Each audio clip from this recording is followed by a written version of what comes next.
We are Pink Ring, and my name is Lykke, and this is Nicoline, and Maja, Ida, og Lærke, og Lise.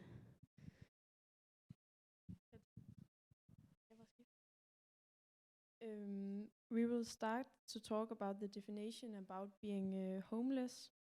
The definition of homelessness is when an individual doesn't have their own home or room. A homeless person lives in places that are not meant for habitation. It could also be places like living in emergency shelters or traditional housing. There are a lot of reasons why a person become homeless. The most typical reason why a person become homeless is often that the person has lost a family members, one or more family members. Besides that, it could also be because the person has a physical health problem, low education, or criminal past.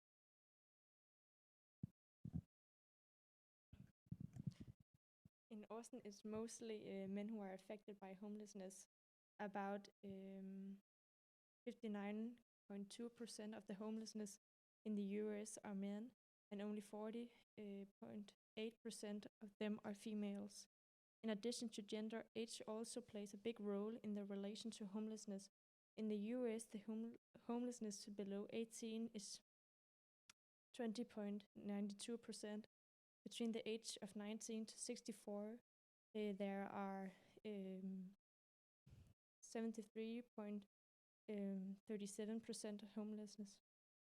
At the age over 65, the percent of homelessness is only 5.71%. As a result of corona, homelessness increased in Austin and became a bigger problem.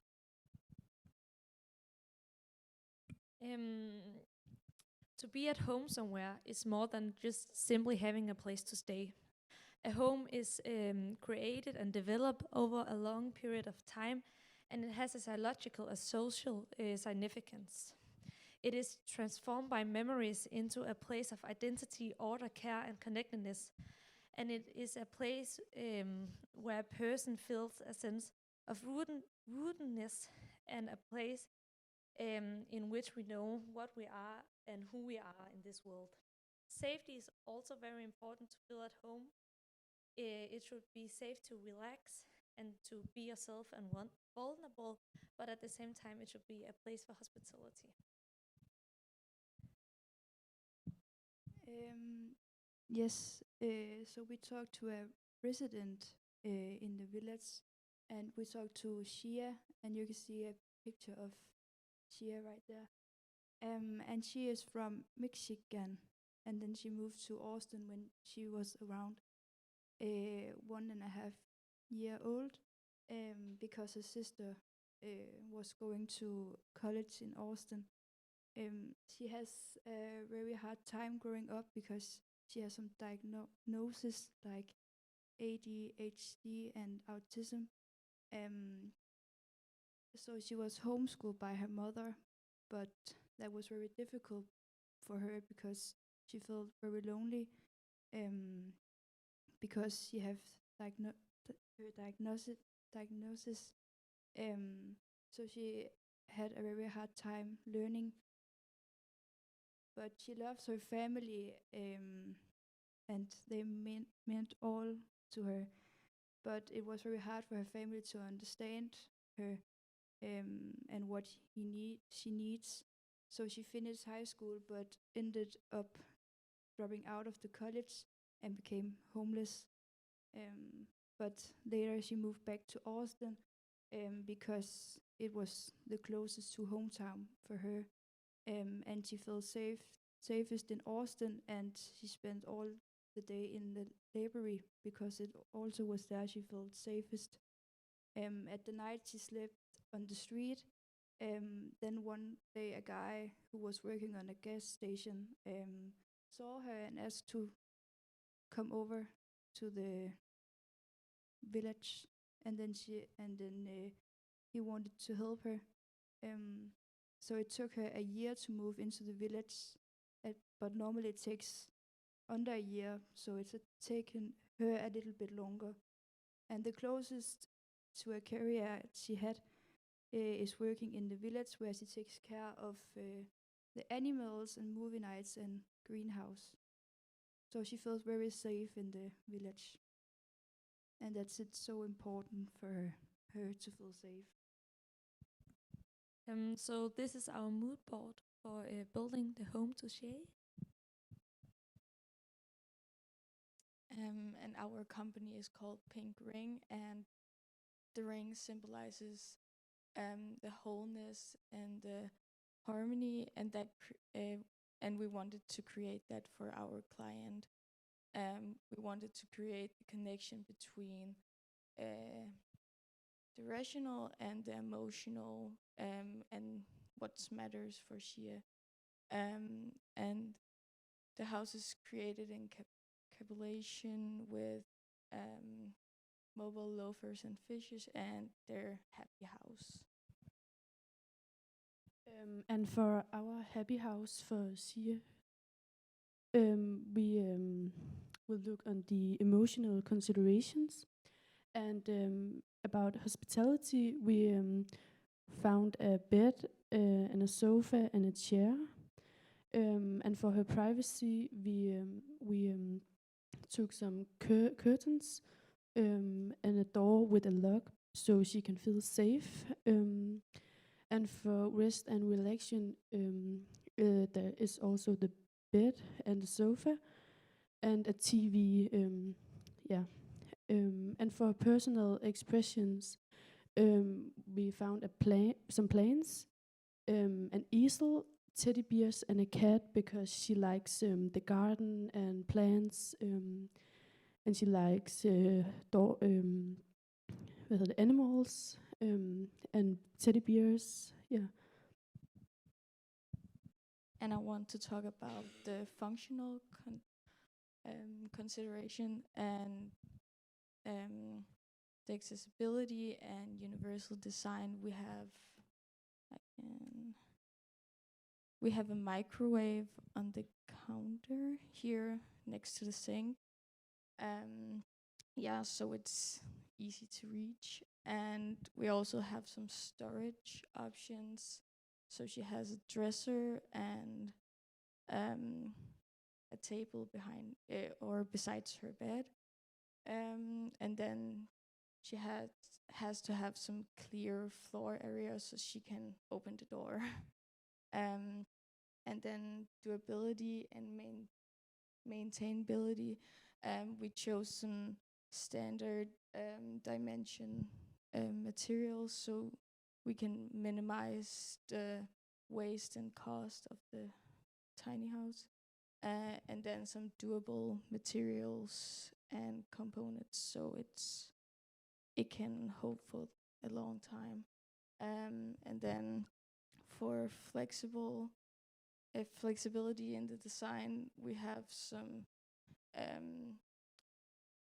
elements, like she can move the dresser if she wants it to be another place, and then she can also move the bed. Because it's the seal, it can be everywhere in the house. And then she also gets some natural daylight because of the windows, but we also have curtains if she wants some privacy.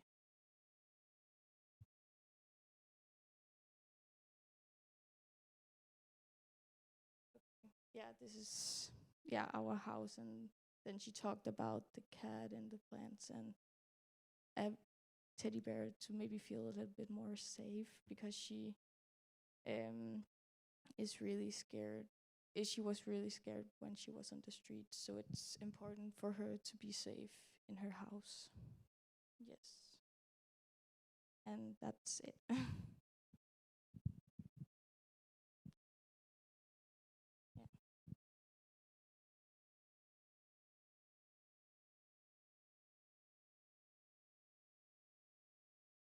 First of all, thank you so much for talking more specifically about the gender and age differences in the homeless population. I think that's really important to consider, especially with the neighbor that you spoke to, Shea, as a woman experiencing homelessness, it's very different.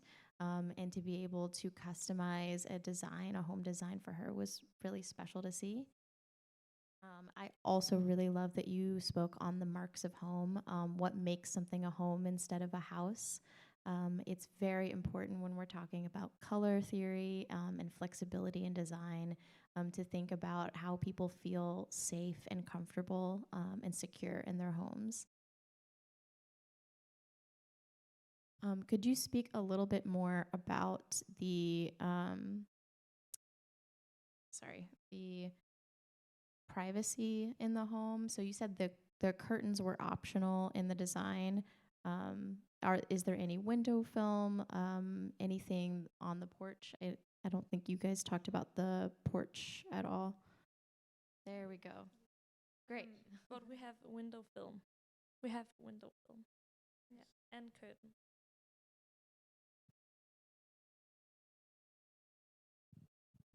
Yeah, and then we have a chair in the porch so she can sit outside maybe if she wants to do that, and then some plants. Yeah, just to feel comfortable. Is there a reason behind choosing a armoire instead of shelving for the clothing storage? I don't know if there's another word for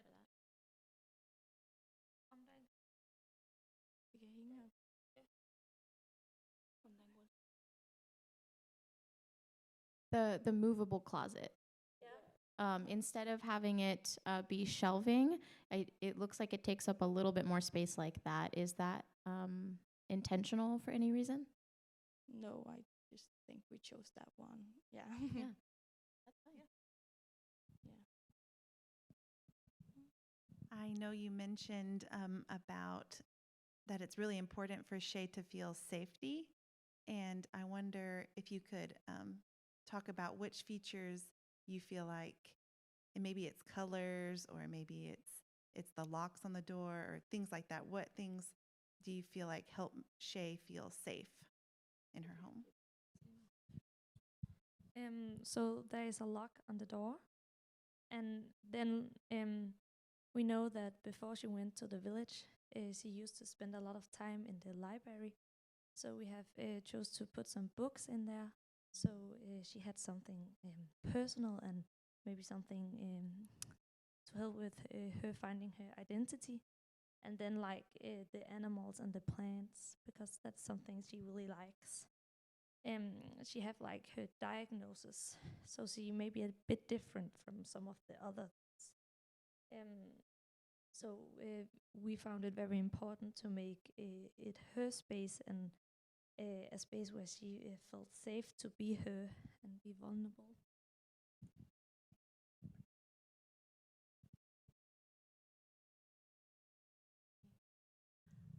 I see that there's an inclusion of a microwave, correct? But is there a mini fridge included? Ew. There is a mini fridge.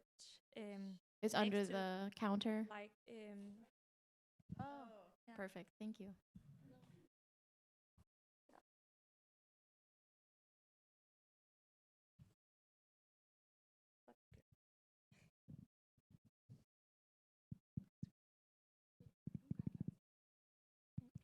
What do you think is the biggest thing you all learned from the interview with Shea?